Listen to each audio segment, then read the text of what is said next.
I'm going to go to the next page, page 224, when you talk about the synergies that you can come in, like for a serial acquirer, platform company, or accumulator. You talk about revenue synergies, cost synergies, financial synergies, and knowledge. Couple examples of you coming into a company and how you brought those in. The reason I like bringing this up is I just follow Mark Leonard in Constellation Software. To me, whatever he's done is just simply amazing, and his financial statements at the end of the year are just like Warren Buffett's. Like they're homespun. Like, hey, we tried this. How about a thought experiment? It didn't work. They're pretty real. Right. Yeah. Right. Well, just tell me about a couple stories where you came in and showed people that these are the synergies you're going after, and these are the winning moves you can bring in. Yeah, a couple things come to mind. And first, I'll just say off the bat that and I talk about this in the book, but synergies oftentimes look a lot more attractive and slam dunkish on paper than in real life. They look more attractive. Oh, here's what we're going to do. We're going to cost cut 10%, and everything's going to, and our profit's going to go up 90%. Well, oh yeah. Okay. Right. Well, I talk about this in the book. This is just important to kind of just reckon with as we're talking about synergies. And I share a couple of examples in the book, but one, overstated synergy thing I see on a bunch of investment committee decks is cross-sell, upsell. Hey, we've got a sales force. We sell an education product to schools. We're going to go buy another provider of education products to schools, and we're going to push their thing through our pipe, through our distribution, and voila, it's going to we won't need their sales team anymore. Our cost of acquisition will be low because we already have the relationship with so that's an example of, on paper, synergy seems like it makes a lot of sense.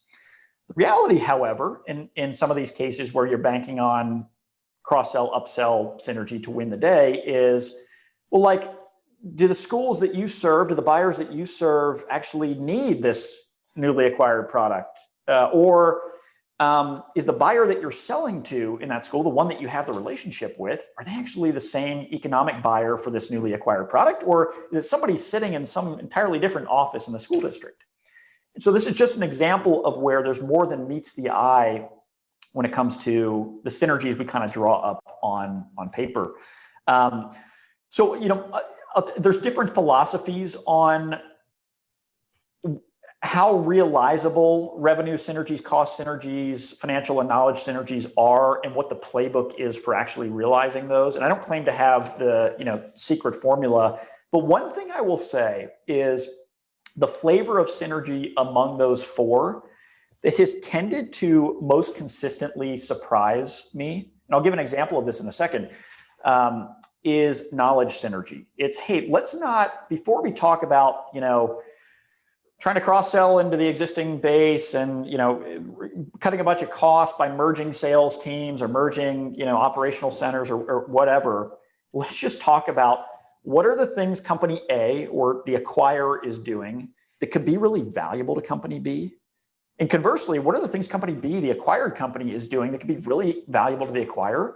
And how do we just let those bubble up, name them, and start cross-sharing, in an informal or formalized way, cross-sharing the things that one another's doing really well?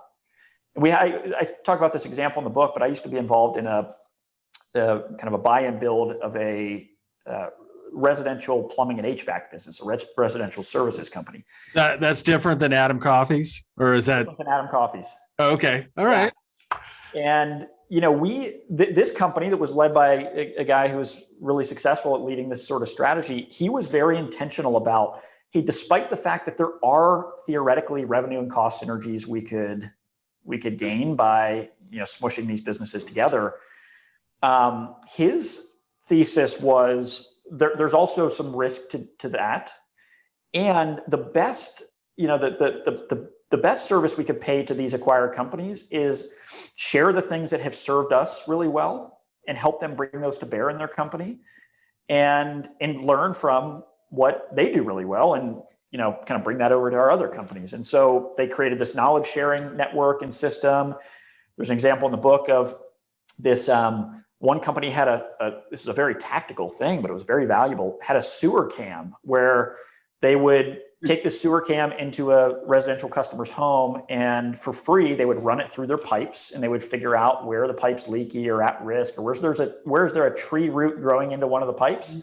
And they would use that as a way to, number one, identify a customer issue and potential pain point, and number two, sell into that.